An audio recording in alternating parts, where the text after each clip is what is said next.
ఈ బిజినెస్ ఏదైనా మీ ఊర్లో ప్రమోషన్ చేయాలంటే అది సుమన్ టీవీతోనే సాధ్యం. ఇప్పుడే సంప్రదించండి. నమస్తే, వెల్కమ్ టు సుమన్ టీవీ. ప్రస్తుతం మనం కడప సబ్ డివిజన్ డిఎస్పీ ఎండి షరీఫ్ గారితో ఉన్నాము. వారితో టైప్ ఆఫ్ ఫైన్స్ గురించి, రూల్స్ గురించి, ట్రాఫిక్ సంబంధించిన రూల్స్ గురించి వారితో మాట్లాడి తెలుసుకుందాం. నమస్తే సార్. నమస్తే అమ్మా. సార్, టైప్ ఆఫ్ ఫైన్స్ గురించి, ట్రాఫిక్ యొక్క రూల్స్ గురించి చెప్పండి సార్. ట్రాఫిక్ రూల్స్, ఫైన్స్ అన్నీ కూడా చాలా స్ట్రింజెంట్గా ఉన్నాయి. అవన్నీ కూడా ఆన్లైన్లో జరుగుతున్నాయి. మేము కూడా ఫైన్స్ ఇంపోజింగ్ చాలా బాగానే చేస్తున్నాం. బట్ ఇక్కడ ఏంటంటే బ్యాకింగ్ లాగ్ వచ్చి పబ్లిక్ కూడా దీన్ని వాళ్ళ విధిగా బాధ్యతగా తీసుకున్నప్పుడు మాత్రమే ఇది ఇంకా బాగా పబ్లిక్ తెలుసుకోవాలి. తెలుసుకున్న తర్వాత దాన్ని ఇంప్లిమెంట్ చేయాలి. అప్పుడు మాత్రమే ట్రాఫిక్ ఇంకా బాగా రెగ్యులేట్ అవుతుంది. ఓన్లీ ఫైన్ ఇంపోజింగ్, పోలీసులు చేసే చర్యలతో పాటు తల్లిదండ్రులు, ఎడ్యుకేషనల్ ఇన్స్టిట్యూషన్స్ ప్లస్ తర్వాత ఎవరైతే బండి నడుపుతారో వాళ్ళు కూడా అది ఒక సామాజిక బాధ్యతగా తీసుకొని ప్రమాదాల వల్ల, ట్రాఫిక్ యాక్సిడెంట్స్ వల్ల వచ్చేటటువంటి పరిణామాలు, నష్టాలు వాళ్ళ ఫ్యామిలీకి అవన్నీ కూడా ఒకసారి వాళ్ళు థింక్ చేసుకొని డ్రైవ్ చేయాలి.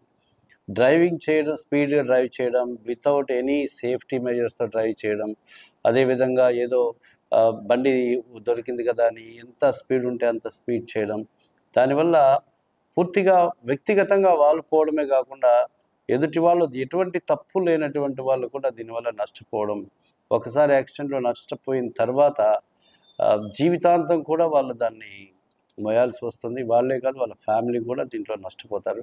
కాబట్టి దీంట్లో ఈ పోలీస్ ఎన్ఫోర్స్మెంట్ కంటే కూడా ప్రయర్గా వాళ్ళు పబ్లిక్ అనేది సెల్ఫ్ ఇనిషియేషన్తో, సెల్ఫ్ రెస్పాన్సిబిలిటీతో బిహేవ్ చేయాల్సినటువంటి అవసరం చాలా ఉంటుంది ఇందులో. సార్, చిన్న పిల్లలు అంటే అండర్ ఏజ్ ఉన్న వాళ్ళు, టీనేజ్ ఉన్న వాళ్ళు లైసెన్స్ లేకుండా బైక్ డ్రైవ్ చేస్తూ ఉంటారు. మరి అలాంటి వాళ్ళు దొరికితే మీరు ఎటువంటి చర్యలు తీసుకుంటారు సార్? కొత్తగా SP sir Siddharth Kaushal sir వచ్చిన తర్వాత ఒక మెగా డ్రైవ్ కండక్ట్ చేశాం. ఈ మెగా డ్రైవ్లో ఆల్ ఫాస్ట్ బైక్స్, తర్వాత ఎవరైతే అండర్ ఏజ్ ఉంటారో సైలెన్సర్లో తీసేసి ఎక్కువ ఓవర్ స్పీడ్ పోవడము, అండర్ ఏజ్ పిల్లలు డ్రైవ్ చేయడము, ఇలాంటి వాటిపైన ఎస్పీ సార్ ఇచ్చినటువంటి కొన్ని డైరెక్షన్స్ ప్రకారం చాలా రైడ్స్ కండక్ట్ చేశాము. కండక్ట్ చేసిన తర్వాత సార్ ఆధ్వర్యంలో సుమారుగా ఒక 1500 బైక్స్ పట్టుకొని వాటికి మీదంతా మేము ఆర్టీఓ వాళ్ళకి రాసి ఆర్టీఓ దగ్గర హెవీ చలాన్స్ ఇప్పించడం జరిగింది. అదేవిధంగా ఆ టైంలోనే తల్లిదండ్రులను పిలిపించి తల్లిదండ్రులకు కూడా మేము కౌన్సిలింగ్ చేయడము, వాళ్ళకి అడ్వైస్ ఇవ్వడము, ఆ డ్రైవ్ అంతా కూడా మేము నియర్లీ 1 మంత్ కంటిన్యూ చేశాము. ఆ తర్వాత కడప టౌన్లో 90% అలాంటి మెనెస్ లేకుండా కవర్ అయ్యింది. తల్లిదండ్రులది ఎక్కువ బాధ్యత ఉంటుంది ఇందులో. అది వాళ్ళు జాగ్రత్తగా చూసుకోవాల్సినటువంటి అవసరం ఎంతైనా ఉంటుంది. సార్, ప్రస్తుతం ఎలక్షన్స్ దగ్గర పడుతున్నాయి కదా, ప్రచారాలు జరుగుతున్నాయి. మరి ఈ టైంలో ట్రాఫిక్ జామ్ ఎక్కువగా అవుతూ ఉంటుంది. మీరు అలాంటప్పుడు మీరు ట్రాఫిక్ జామ్ కాకుండా ఏ విధమైనటువంటి జాగ్రత్తలు తీసుకుంటారు? With regard to your question, మేమేం చేస్తున్నామంటే ప్రచారం ఉన్నటువంటి ఏరియాని బేస్ చేసుకొని అది హెవీ ఏరియానా లేకపోతే ఏదైనా రెసిడెన్షియల్ ఏరియానా చూసుకున్న తర్వాత హెవీ ఏరియాలో ఉన్నప్పుడు సామాన్యంగా మేము కొద్దిగా రద్దీ ఉన్న టైంలో పర్మిషన్స్ ఇవ్వము. అది ఒక అయితే. నెంబర్ 2, మా తరపు నుంచి మేమేం చేస్తున్నామంటే అక్కడ ఫోర్స్ని డిప్లాయ్ చేసుకుంటాము, ట్రాఫిక్ ఫోర్స్ని డిప్లాయ్ చేసుకుంటాము. పబ్లిక్కి ఎటువంటి ఇన్కన్వీనియన్స్ జరగకుండా తప్పకుండా చర్యలు తీసుకుంటున్నాము. సోఫార్ మా దృష్టికి ఈ ప్రచారాల వల్ల కానీ ఇంకో దానివల్ల ట్రాఫిక్ స్టాగ్నేట్ అయినటువంటి ఇన్సిడెంట్స్ ఏం లేవు. ఇంకా కూడా కమింగ్ డేస్లో కూడా మేము అలాంటి ఇబ్బందిని ప్రజలకు మేము రానికుండా తగిన చర్యలు తీసుకుంటాం. సార్, మనం కడపలో చూసుకున్నట్లయితే ప్రస్తుతము అప్పటికి ఇప్పటికి సర్కిల్స్ రెనోవేషన్ చేశారు. ఒకప్పుడు అయితే సర్కిల్స్ కొంచెం కంజెస్టెడ్గా ఉండేవి రోడ్లు, మరి ఇప్పుడైతే బాగా స్పేషియస్గా ఉన్నాయి. మరి అప్పటికి ఇప్పటికి ట్రాఫిక్ మీకు ఏ విధంగా ఉపయోగపడిందా? మీకు ఈ సర్కిల్స్ రెనోవేషన్ చేయడం వల్ల ఏ విధంగా ఉంది మీకు traffic? After renovation of all circles in Kadapa town ఇప్పుడు ట్రాఫిక్ ఫ్రీ ఫ్లో ఉంది. ప్రజలకు కానీ వాహనదారులకు కానీ ఎలాంటి ఇబ్బంది లేకుండా ఫ్రీ ఫ్లో అవుతూ ఉంది. సో ఇది చాలా మంచిగా పబ్లిక్ నుంచి కూడా ఎలాంటి కంప్లైంట్స్ లేవు. now the traffic is moving very freely in Kadapa city. Sir కొంతమంది సిగ్నల్ డేంజర్ లో ఉన్నప్పుడు పాస్ చేసి ఫాస్ట్ గా వెళ్ళిపోతుంటారు, కొంతమంది అయితే డ్రంక్ అండ్ డ్రైవ్ లో కూడా దొరుకుతారు. మరి అలాంటి వాళ్ళపైన మీరు ఏ విధంగా చర్యలు తీసుకుంటారు సార్?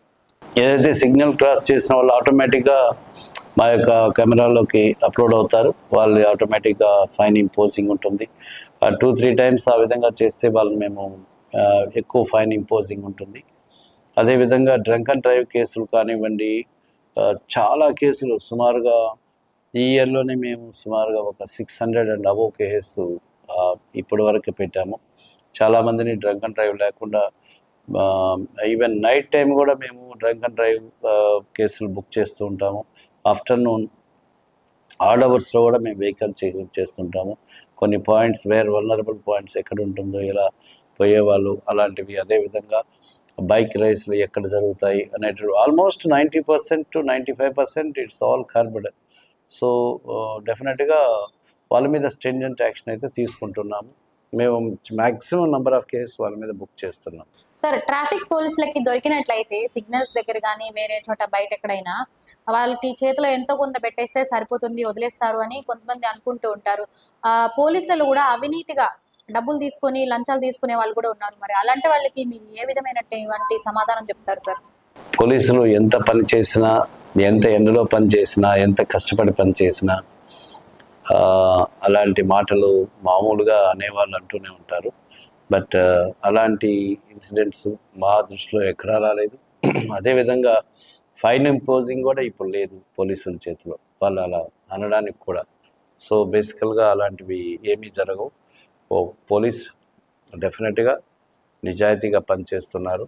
అలాంటి అపోహలు, అదేవిధంగా అబద్ధాలు అలాంటివన్నీ మేము కొట్టిపడేస్తున్నాం. సార్, ఆటోమేటిక్ సిగ్నల్స్ ఉంటాయి కదా, అక్కడ ఒక్కొక్కసారి పోలీసులు ఉంటారు, ఒక్కొక్కసారి ఉండరు. మరి అలాంటప్పుడు అక్కడ సీసీ కెమెరా ఒకవేళ పని చేయకపోయినట్లయితే అక్కడ ఏదైనా ఒక చిన్న ఇష్యూ జరగడం, లేదంటే ఏదైనా యాక్సిడెంట్ జరగడం, అలాంటప్పుడు మీకు ఇన్ఫర్మేషన్ ఎలా వస్తుంది సార్? ఆటోమేటిక్గా ఇప్పుడు స్ట్రెంగ్త్ ఉన్నప్పుడు సిగ్నల్స్, హెవీ సిగ్నల్స్ ఉన్న దగ్గర మేము ట్రాఫిక్ కాన్స్టేబుల్ పోస్ట్ చేస్తాము. చాలా ఇంపార్టెంట్ కూడల్లో కూడా పోలీస్ ఫోర్స్ని మేము డిప్లాయ్ చేస్తాం, ట్రాఫిక్ ఫోర్స్ని. అదేవిధంగా ఇలాంటి ఏదైతే వాళ్ళు దాటి వెళ్ళిపోతున్నారంటే మాకు రికార్డు ఉంటుంది, మాకు రికార్డ్ అవుతుంది. వాటన్నీ కూడా తీసుకొని మాకు కంట్రోల్ రూమ్ ఉంటుంది, ఆ కంట్రోల్ రూమ్లో మాకు రికార్డ్ అవుతూ ఉంటుంది. సో వాటన్నిటిని కూడా మేము తీసుకొని వాళ్ళకి చలాన్ ఫైనింగ్ ఖచ్చితంగా జరుగుతూనే ఉంటుందమ్మా. సార్, ట్రాఫిక్ పోలీసులు ట్రాఫిక్ సిగ్నల్స్ దగ్గర వాళ్ళు ఎండలో డ్యూటీ చేస్తూ ఉంటారు. ఇప్పుడు సమ్మర్ కదా, 44 డిగ్రీల వరకు ఉష్ణోగ్రత నమోదవుతుంది. మరి వాళ్ళకి హెల్త్ ప్రాబ్లమ్స్ వచ్చినట్లయితే వాళ్ళు ఏ విధంగా మీరు వాళ్ళకి, అంటే ప్రభుత్వం తరపు నుంచి ఎలాంటి సహాయ సహకారాలు అందుతూ ఉన్నాయి, మీరు ఏ విధంగా వాళ్ళకి జాగ్రత్తలు ఇస్తూ ఉంటారు సార్? సమ్మర్లో మాకు ఒక ప్లాన్ ప్రకారం వెళ్తామా మేము. కొద్దిగా ఈవెన్ పబ్లిక్ మూమెంట్ కూడా ఆఫ్టర్నూన్లో కొద్దిగా తక్కువగా ఉంటుంది. సో 1 అవర్ ప్రయర్గా డ్యూటీస్ కంప్లీట్ చేసుకోవడం, 1 అవర్ ఎర్లీగా రావడం, అంటే పబ్లిక్ మూమెంట్ రద్దీని బట్టి మేము కూడా అక్కడ డ్యూటీ పాయింట్స్ వేసుకుంటాము. అదేవిధంగా వాళ్ళకు ఎస్పీ గారు సమ్మర్ క్యాప్స్, తర్వాత సమ్మర్ హెల్మెట్స్ ఇవ్వడము జరిగింది. అదేవిధంగా హెల్త్ చెకప్స్ అయితే ఒక మంత్లీ వన్స్ చేస్తూనే ఉంటారు. తర్వాత మనం వాడేటటువంటి సిబ్బంది కూడా కొద్దిగా యంగ్ పీపుల్ని, తర్వాత వాటి నుంచి తట్టుకునేటటువంటి శక్తి ఉన్న వాళ్ళని మాత్రమే కొన్ని ఇంపార్టెంట్ పాయింట్స్లో వేస్తాము. రిమైనింగ్ కొంత ఏజ్డ్ పర్సన్స్ని కొంత అన్ఇంపార్టెంట్ పాయింట్లో వేయడము, ఇలా ఎలాంటి ఫోర్స్ని ఎక్కడ వాడాలి అనేటటువంటి కొన్ని టిప్స్తో ట్రాఫిక్లో మేము పాయింట్స్ వేస్తూ ఉంటాము. ఎలాంటి ఇబ్బంది వచ్చినా డెఫినెట్గా మేమందరం కూడా వాళ్ళకు కావాల్సినటువంటి మెడికల్ సహాయం కానీ, అదర్వైజ్ లాజిస్టిక్స్ కానీ ఫ్రమ్ ఎస్పీ కడప మాకు అందుతాయి. సో వాటన్నిటిని మేము ఎదుర్కొంటూనే మా పని మేము చేసుకుంటాం. ఒక రెస్పాన్సిబుల్ సిటిజన్గా ట్రాఫిక్ రూల్స్ పాటించే వ్యక్తిగా ఉండాలి అంటే మీరు మా ఛానల్ తరపు నుంచి ప్రజలకి ఎలాంటి విషయాలు చెప్పదలుచుకున్నారు సార్? నిజంగా ఖచ్చితమైన ప్రశ్న వేశారు. నేను మొదటిగా కూడా చెప్పానమ్మా, ఇది ప్రజల్లో నుంచి రావాల్సిన మార్పు అని.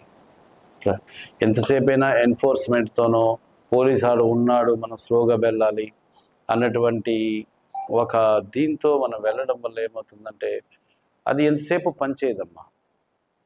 ఫస్ట్ ఆఫ్ ఆల్ మన యొక్క ప్రాణాన్ని, ఎదుటివాడి ప్రాణాన్ని మనము చాలా విలువైనదిగా భావించాలి. సమయము విలువైనదే కావచ్చు, కానీ దానికంటే ప్రాణం చాలా గొప్పది. ఒకసారి ఒకవేళ యాక్సిడెంట్ వల్ల కొన్ని ప్రాణాలు పోయినప్పుడు వాళ్ళ మీద ఆధారపడి ఉన్నటువంటి చాలామంది జీవితాలు ఆధారపడి ఉంటాయి. ఒకసారి అవిటివాడైన తర్వాత ఆ జీవితం మొత్తం కూడా నరకప్రాయంగా ఉంటుంది. పిల్లలు, పెద్దలు, ఎడ్యుకేషన్ ఇన్స్టిట్యూషన్స్, పాత్రికేయులు అందరూ కూడా ఈ విషయంలో ఎడ్యుకేట్ చేయాల్సినటువంటి అవసరం ఉంది. అదేవిధంగా యుద్ధాలు చేసి చనిపోయిన వాళ్ళకంటే అన్యం పుణ్యం ఎరిగినటువంటి ఒక రోడ్ యాక్సిడెంట్లో చనిపోయిన వాళ్ళ సంఖ్య చాలా ఎక్కువగా ఉంటుందని మన స్టాటిస్టిక్స్ కూడా చెప్తూ ఉంటాయి. So I request parents, students and media people, educational institutions అందరూ కూడా దీన్ని ఒక ఉద్యమంలాగా, ఒక బాధ్యతగా, ఇంటి నుంచి రావాలి వాళ్ళకి సంస్కారం, బాధ్యత అనేది. ఈ భయము, మంచి చెడు చెప్పడం తల్లిదండ్రుల బాధ్యత. వాళ్ళని సక్రమైన మార్గంలో సమాజంలో నడిపించడం కూడా బాధ్యత. అలా చెయ్యనప్పుడు ఎన్ఫోర్స్ చేయాల్సిన బాధ్యత పోలీసు మీద ఉంటుంది. So it's solely responsibility of the own person and the family. So అందరూ కూడా దీన్ని ఆలోచించి మీ ప్రాణాలని సేఫ్గా పెట్టుకుంటూ ఎదుటి వాళ్ళ ప్రాణాలకు కూడా ముప్పు కలగకుండా చూడండి. చూసారు కదండి, డిఎస్పీ గారు ట్రాఫిక్ రూల్స్ గురించి, ఫైన్స్ గురించి, పాటించవలసిన జాగ్రత్తల గురించి చాలా చక్కగా చెప్పారు. ఇలాగే రూల్స్ అన్ని మనం పాటించి మనల్ని కాపాడుకుందాం, మన ఫ్యామిలీని కూడా కాపాడుకుందాం. సెలవు. కెమెరామెన్ తేజ్ తో శిరీష, సుమన్ టీవీ కడప.